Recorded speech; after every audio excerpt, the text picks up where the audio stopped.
Update 2.0 will be coming soon to BTD Battles 2 because Ninja Kiwi just released the patch notes over on the Battles 2 Reddit, and as always, I'll be linking those same patch notes down in the description below if you would like to check them out. But also for today's video, we're going to be going over said patch notes, so without further ado, let's hop right into it. So first of all, we have new features. Club membership. Mix and match custom rules in your private games, ban specific towers and heroes for more control of your private games, unlimited access to special club events featuring mixed rules, a one-time purchase for lifetime membership, including a welcome pack of exclusive cosmetics and 2,000 monkey money. Very similar to the club membership that was over in Battles 1, and they got rid of VIP so you don't have to pay for it every 30 days. So make sure that before you purchase it, you go to the shop, you click the creator support, and you enter in my code Boltrix. Please and thank you. And if you do use my code,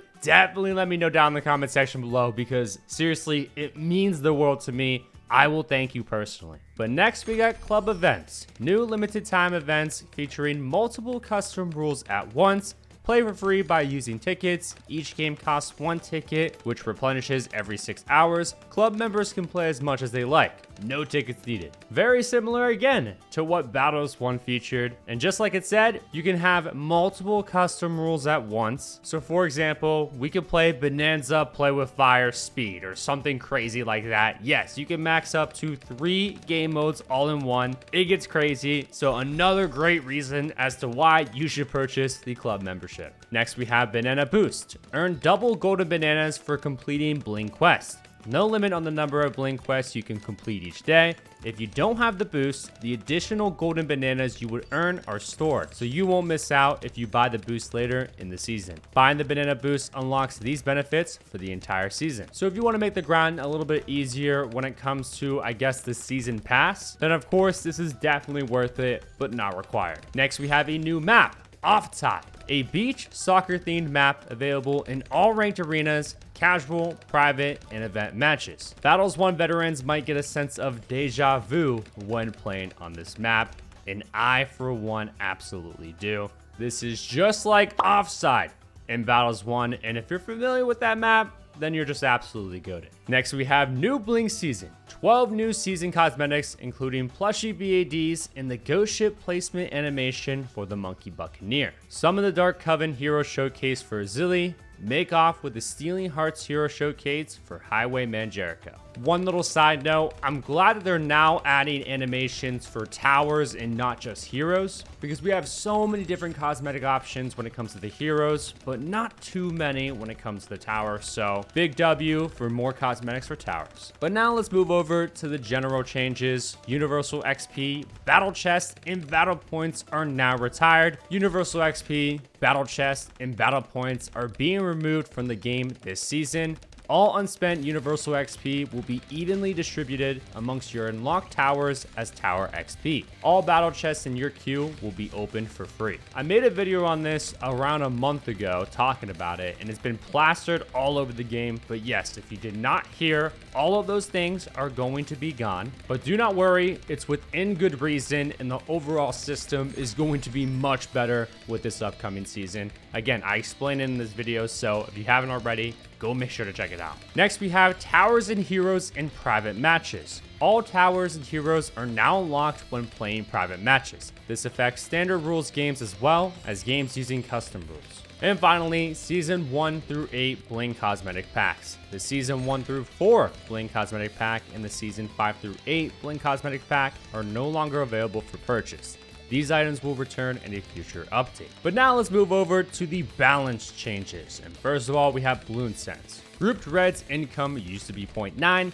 Now it is a perfect 1. We think the current aggressive meta is healthy for the game, but most aggressive strategies require Agent or Highwayman Jericho to work since other strategies are often short of cash. We are undoing an earlier nerf to early game income to give all strategies a little bit more money to work with. Next, we have rounds. Rounds now last a minimum of 5.5 seconds. Maximum round length changed from 10 plus 2 times round number seconds, or is that to the power of? I'm actually not sure, to now 8.5 plus round number seconds. The These changes are to balance out stalling and anti-stalling strategies so that neither vastly outperforms the other. Definitely an interesting change, but it's hard to tell how much of a difference it's going to make, so I guess we'll just have to wait and see when the update drops. Next, we have the Dart Monkey. The 005 Crossbow Master damage used to be 11, and now it is 9, and the 005 Crossbow Master attack cooldown used to be 0.16 seconds, now 0.13 seconds. And they said the previous damage increase meant the Crossbow Master now performs poorly against ceramic balloons. This wasn't our intention, so we are reverting this change and buffing its attack speed instead. I honestly think Crossbow Master is still going to be absolutely dog water. They should allow it to where you can have 2 of them, just like in BTD6. I know that's with monkey knowledge, but still, that would be a cool change. Next, we have the Boomerang Monkey. The 003 Kylie Boomerang Pierce used to be 18, now it is 24. And they said the Boomerang Monkey is still an underutilized tower, and as we have previously buffed its other tier 3s, we are buffing this one as well. I'll never complain about a Boomer buff, so W change. Next, we have the Bomb Shooter. The 050 Mob Eliminator mob class damage from regular attack increased from 130 to now 200. And they said Bomb Shooter has fallen in popularity recently. Mob Eliminator is not considered to be a particularly effective option for dealing with mob threats. We are buffing the main attack of this upgrade so that it can be a more reliable tower against late game rushes. It just doesn't do the damage that it needs to be doing, so another good change by Ninja Kiwi. Next, we have the Ice Monkey. 400 embrittlement used to be $3,200 and now it is $3,000, and they said the Ice Monkey has lost some of its popularity in recent months. Since it doesn't have such a dominant place in the meta anymore, we can afford to buff this upgrade, which has always been slightly overpriced. Next, we have the Monkey Sub, the 500 Energizer. The cost to instantly level up heroes in range is reduced, in addition to the increased leveling speed. There is no reason why paying to level up a hero should be less efficient while in range of an Energizer.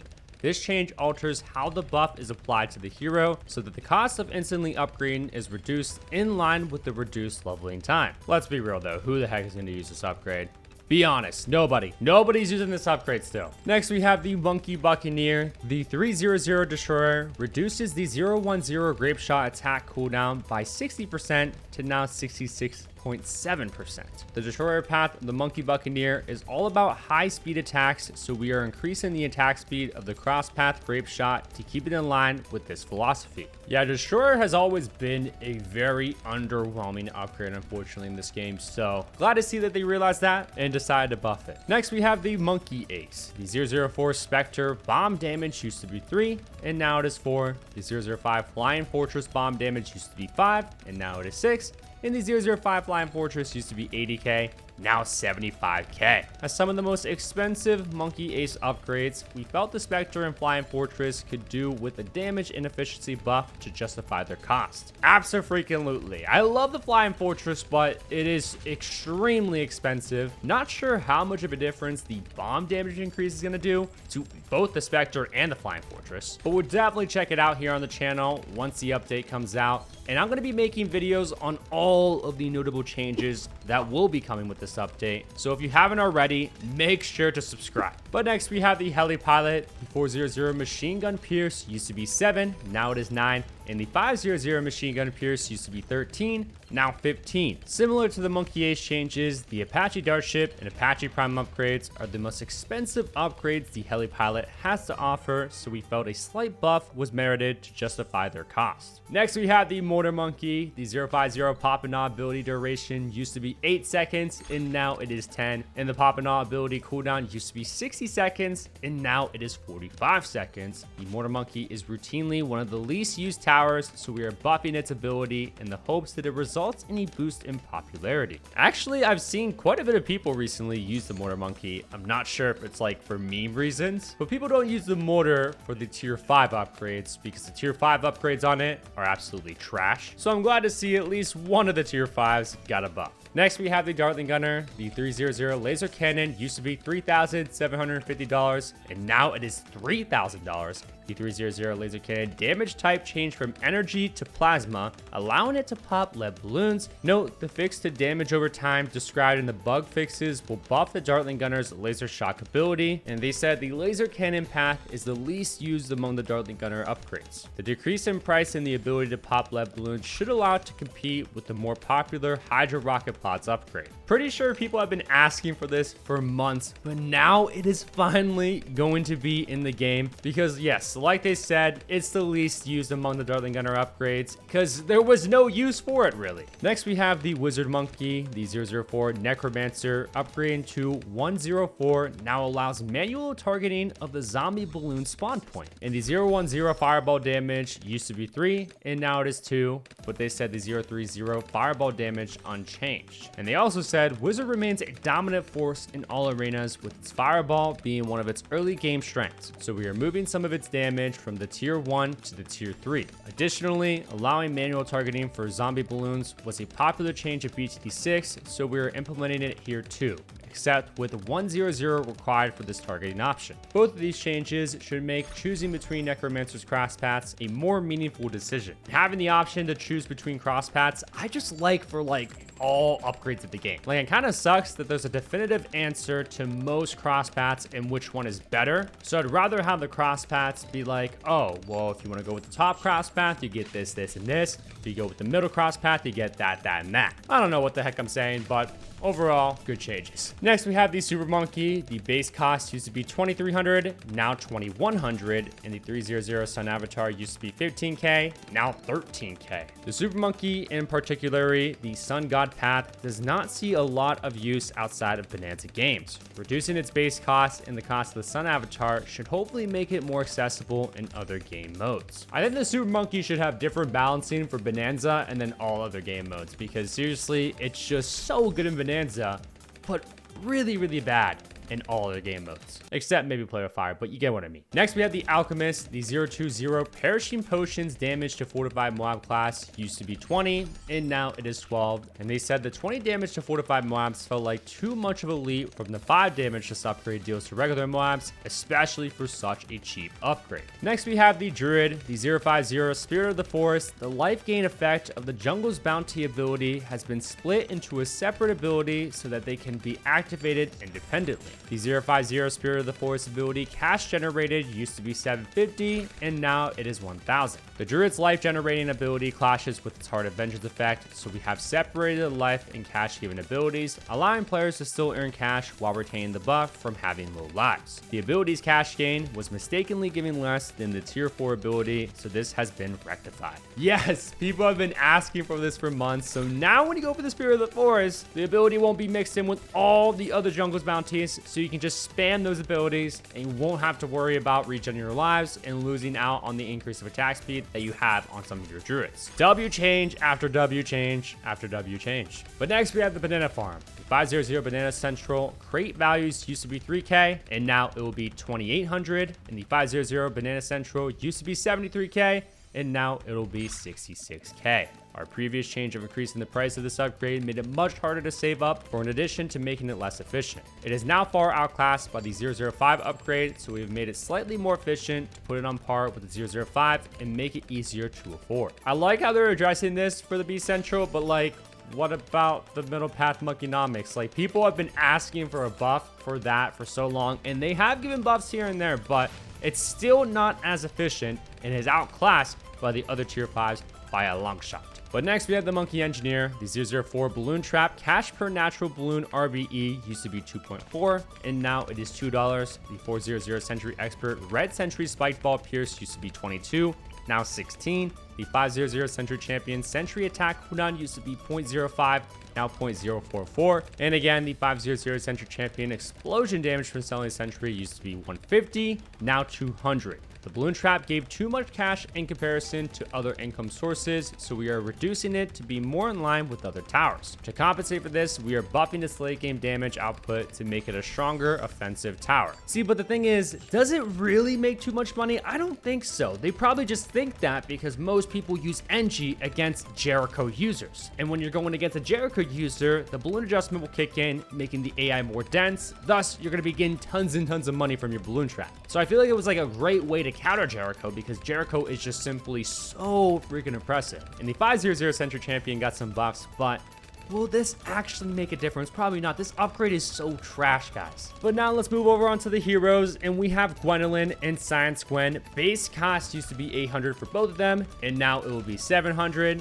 And it says Gwen is always among the lower performing heroes, so we are giving her another cost reduction to help her compete with other more popular heroes. I don't understand this change too much because it's not like it was hard to get her early on, or even on round 1 for that sake. So she's not bad because of her base cost, but she's bad because of her abilities, and they get outclassed by other heroes' abilities. Next, we have Sentai Churchill. Level 1 laser shock effect now only applies to balloons hit by the shell, not the explosions. Leaving Sentai Churchill unchanged after the fix the laser shock would have resulted in a big increase to his strength, which we felt was unnecessary. Therefore, we have adjusted his effect to match how the laser shock effect works on the 230 Dartling Gunner so that the bug fix will have less of an impact on him. But next we have DJ Benjamin. Level 10 beatdown can now downgrade 3 rather than 2 BFBs. Level 20 beatdown can now downgrade up to 10 BFBs rather than up to 2, and up to 2 ZOMGs rather than none. And they said Benjamin is much more popular than DJ Ben, so we are buffing his offensive abilities in the hopes that he will be able to carve out his own niche as a viable alternative to Benjamin.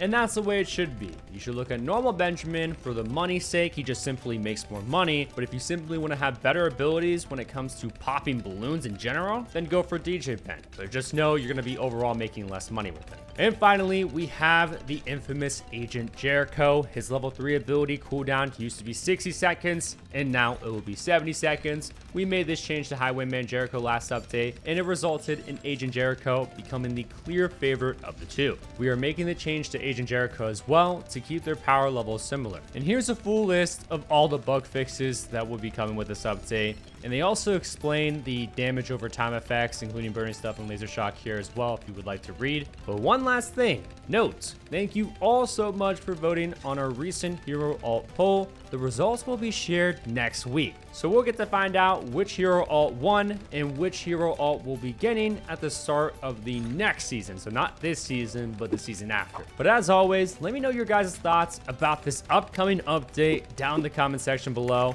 What are you excited for? What are you not excited for? Just whatever. And if you haven't already, make sure to check out this video where I tried to get a max Legend of the Night in a ranked match. It gets freaking crazy, guys, because it's super hard to pull this off. So go make sure to check it out.